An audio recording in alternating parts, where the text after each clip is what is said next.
Hello guys, welcome back to another video, and today I'm going to be explaining how PopCap slash EA could make the perfect Garden Warfare trequel.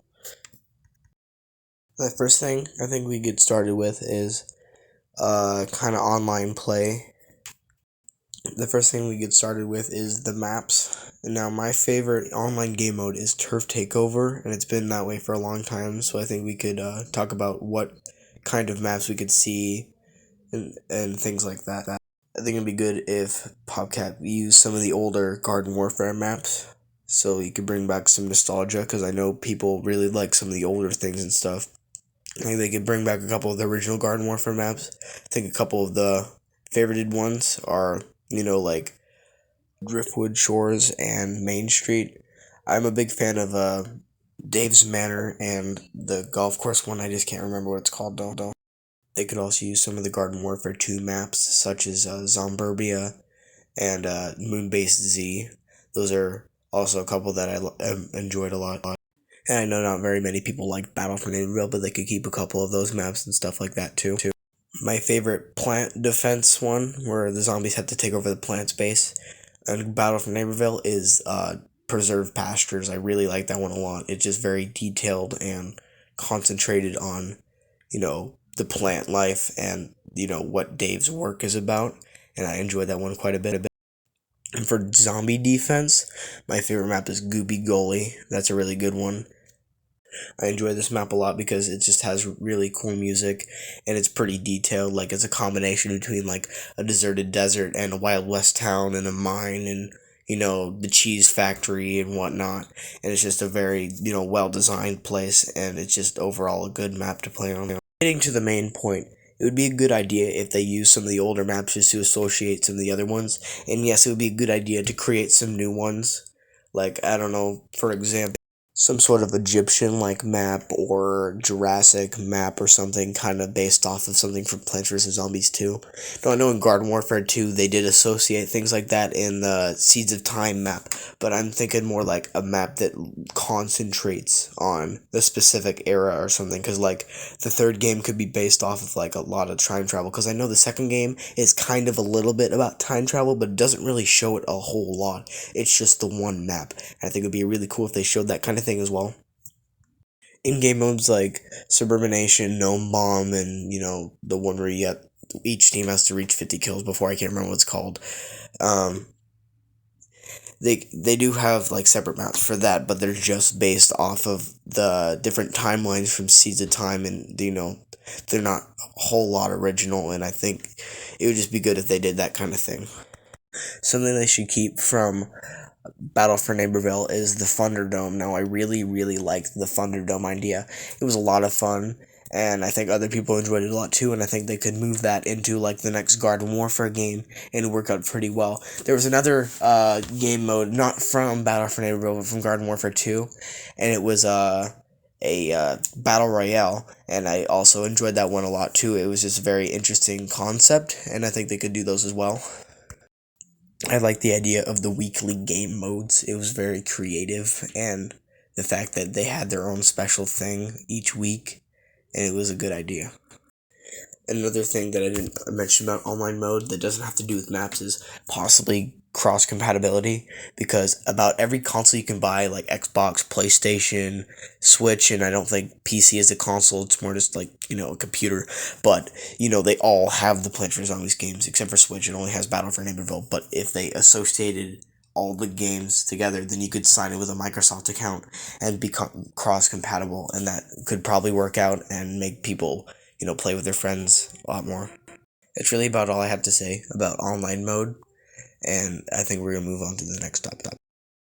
The next thing I want to mention is maybe, like, the graphics, because I know people really like the design of Garden Warfare and Garden Warfare 2, and then I think what made people not like Battle for Neighborville so much is maybe the design of the characters. They were just very, very cartoony, and the Garden Warfare ones, they were, like, cartoony, but, they had a limit. They were, like, realistic and cartoony at the same time, like a perfectly balanced thing. And in Battle for Neighborville, they really didn't have that. It kind of looked like something out of Looney Tunes, if I'm being honest. I think some people were irritated with abilities. Like, some of the abilities they changed were for the better. Like, I think with the scientist, the healing ability, I think the spray thing where you can get multiple people at once was a very, very smart idea. But the idea where the cactus could fly almost like the drone instead of the walnuts confused me, because the walnuts were a protection. The flying does nothing. It's a useless ability, and nobody likes it. It's kind of garbage. And the walnuts were a good thing, and they took them out, and I still am confused as to why they did that. And I don't know why they took out the speed ability for Pea Shooter and made him just jump. Like, I know he goes fast when he sprints, but then he could also just go faster than the other characters. That could be something unique, because that's what he did in Garden Warfare and Garden Warfare 2, so I think they should change that back as well. Don't even get me started on the engineer. They totally jacked up the engineer. He is so different. Like, his shooting's different. His abilities are different. He's a completely new character, if I'm being honest. He just looks kind of similar. I think they should really change him back to how he used to be. Honestly, when they removed his drone from the first game, I was kind of even irritated with that. And now you can't even ride the turret. Like, and I'm not super irritated with the speed pad thing, but they took out the jackhammer. Like, the jackhammer is the sprint thing, kind of like they just turned the pea shooter's ability into his basic sprinting instead of making it a unique thing. It kind of did that to the engineer, and it's also kind of irritating. Even the sounds for some of the characters and their abilities are different. Like, the cactus sounds different. Like, it's not terrible, but it's not good either. I liked how the cactus sounded before. It fit the character a lot more than it does now. And I don't know if anybody noticed, but the chili bean bomb sounds different. And honestly, I like the old sound chili bean bomb better. I don't know if anyone cares that much, but it gets on my nerves. It's like, it's not as good as the other one. The other one was just so nice, and I was so used to it, and then they changed it, and it was kind of irritating. I think the sprinting was a really good idea. I just think they shouldn't have taken out the character's abilities to replace it. It was just kind of weird.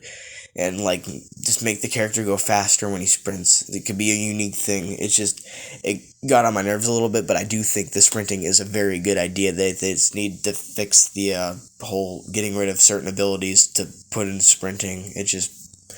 There's really no need for it. There was no reason to get rid of him. The backyard battleground thing was a really good idea, and then in Battle for Neighborville, they did kind of the same thing, but they made it online unless you're AFK for too long. But it's a genuinely good idea, and I think they should continue to do it, and I think they should make something original, like they did for the past two games, and it's not just a paste of the same thing. Like, they changed bases, like, they got taken over, they were destroyed, they need to move on, that kind of thing, and it just fits. It works, and it's good. This is something I didn't mention about the online thing, but it associates with it and stuff. They should bring back the online challenges, like, the community does a challenge, and then once the community unlocks that thing, you can go unlock it for yourself. And those were just fun. You got good things, and they were easy to get, and it was just an enjoyable thing. And even, like, having to do the requirement was an enjoyable process, and it was just a good idea. Back on topic with gameplay, I really like the idea of, like, the leveling up system where you got prize bulbs, and then you could go to the prize map and unlock special things and stuff like that. It was a good idea. The only thing I had a problem with is that everything you earned did nothing for you. In Battle for Neighborville, everything you bought, everything you earned did nothing to assist you. As soon as you got the game, you had everything and nothing changed. And I think they need to fix that. I do like that they added, like, extra abilities to help you out within game. That actually helped you. But most of the things did not help you, and they need to continue to make sure that the things you unlock that take you time and effort actually assist you in the game, because it's kind of useless. You're wasting your time if you don't actually earn anything that does something for you. Unless I think of something later in the video, I'll mention it, but I think that's just about it for right now. I'll move on to the next topic. The next thing we're going to talk about is characters. Bring back variants. The variants were good. They worked. They were fine. They helped you out in the game. It just worked fine. It was good. And they need to bring those back instead of costumes. Costumes don't do anything. You just look fancy. Ooh, look, you played the game for a while and you got that. it doesn't do anything. They need to bring back variant.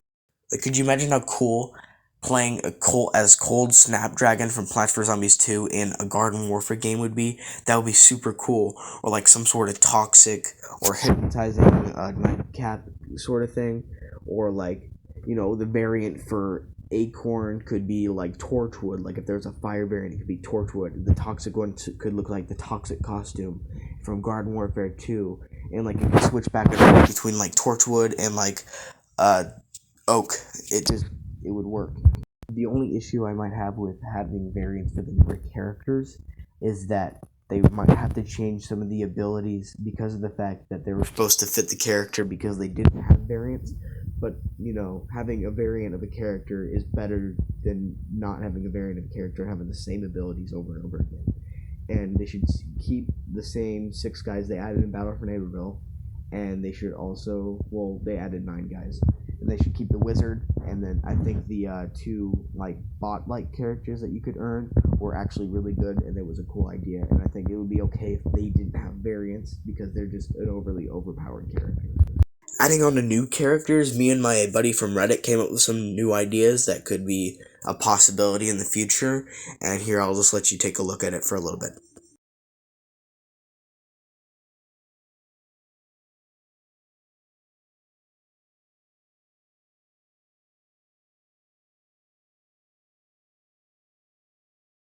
I hope you liked our character ideas. We worked really hard on them. My friend's Reddit is in the description. You should go follow him. I think he'd really appreciate it. I really hope you guys enjoyed the video and thought my ideas were good. And if you have any suggestions, I might make a part 2 about this video and some things that they could add in the next game. I'll see you guys in the next video. Adios.